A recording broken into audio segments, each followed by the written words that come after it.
भारत आया full action में, चीन और पाकिस्तान की बजी बैंड। अब चीन से लेकर अमेरिका तक की खैर नहीं, अगर भारत को दिखाए आंख तो यूएनएससी में एस जयशंकर की दहाड़ से टेंशन में आया पूरा यूरोप। भारत इतना बड़ा खेल कैसे खेल गया, यह सोच सोच कर पूरी दुनिया हैरान। भारत ने चली ऐसी चला कि चीन की वीटो पावर, चीन तक की ये नौबत। दरअसल दोस्तों, आज भारत के लिए एक बहुत ही बड़ी खबर निकलकर सामने आ रही है, जिसको जानना आप सभी के लिए बहुत ही ज्यादा जरूरी है।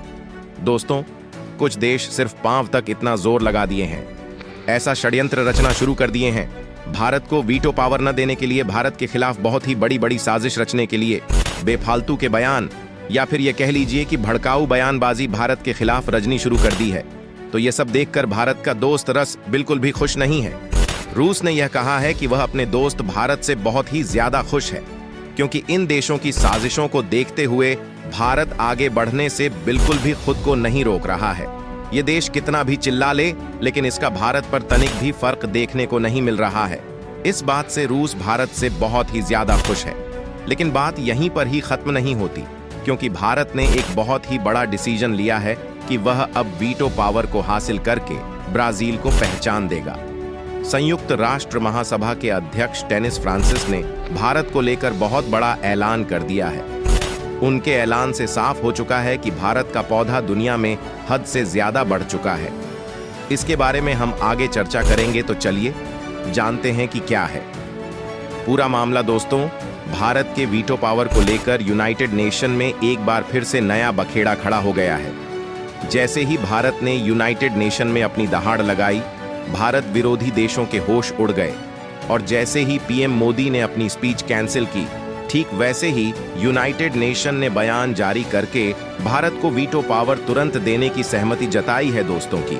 और देश में वीटो पावर पाने की रेस में ब्राजील और भारत सबसे आगे चल रहे थे, लेकिन अब हमारे भारत ने ऐसी लंबी छलांग लगाई है कि वह सबसे आगे निकल चुका है। अपनी जबरदस्त बढ़त बनाते हुए वीटो पावर पाने का सबसे बड़ा दावेदार बन चुका है, क्योंकि वीटो पावर पाने की रेस में भारत न केवल G4 देश में सबसे आगे निकल चुका है, बल्कि G5 के कई देशों को गंभीर चुनौती दे रहा है। दोस्तों, अब ऐसा लग रहा है कि जल्द ही ब्रिटेन को हटाकर भारत को वीटो पावर दे दिया जाएगा। पावर के खिलाफ रूस और चीन दोनों खड़े हैं, इसलिए यह दोनों रस से बाहर है, जबकि वहीं ब्राजील के खिलाफ अमेरिका खड़ा है। यही कारण है कि ब्राजील भी काफी पीछे हो गया है। और दोस्तों, भारत के खिलाफ चीन तो खड़ा है, लेकिन सबसे दिलचस्प बात यह है कि भारत के समर्थन में अमेरिका, रूस, फ्रांस और ब्रिटेन जैसे दिक्कत देश मैदान में कूद पड़े हैं, और इस कारण भारत की दावेदारी हद से ज्यादा बढ़ गई है।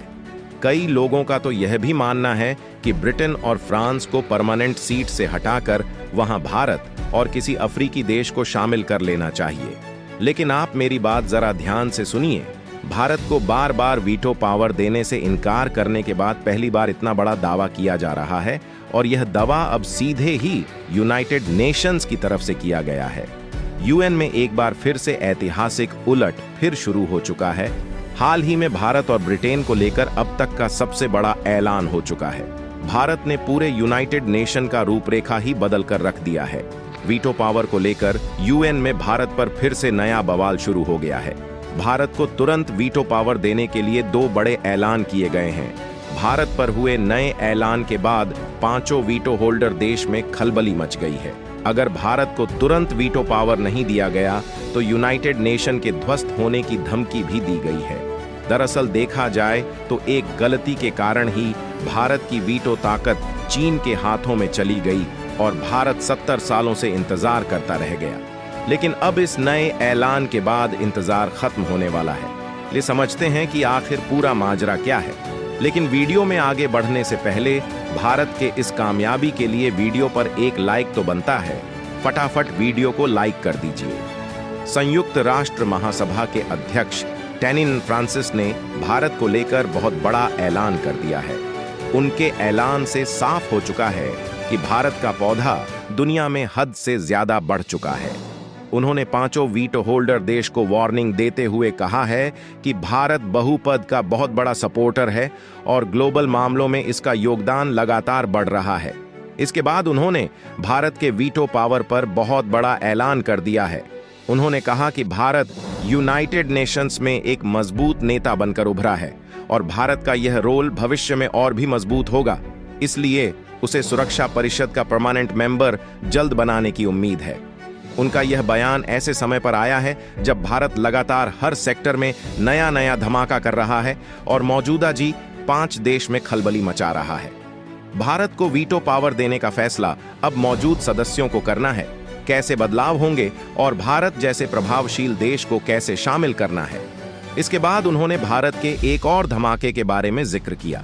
भारत के डिजिटाइजेशन और टेक्नोलॉजी में गहरी दिलचस्पी को लेकर फ्रांस ने यह कहा कि यह इकोनॉमिक डेवलपमेंट के लिए बेहद जरूरी है।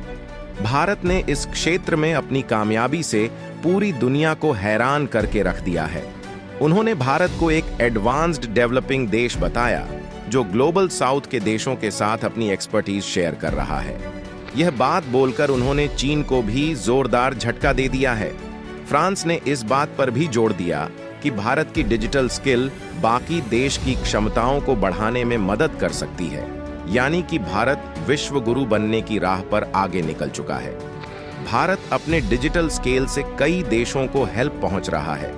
इसका में मकसद था कि वह विश्व शांति बनाए रखने में मदद करेगा और अलग अलग देशों के बीच पैदा हुई कंट्रोवर्सी को खत्म करेगा ताकि युद्ध जैसी स्थिति ना बने।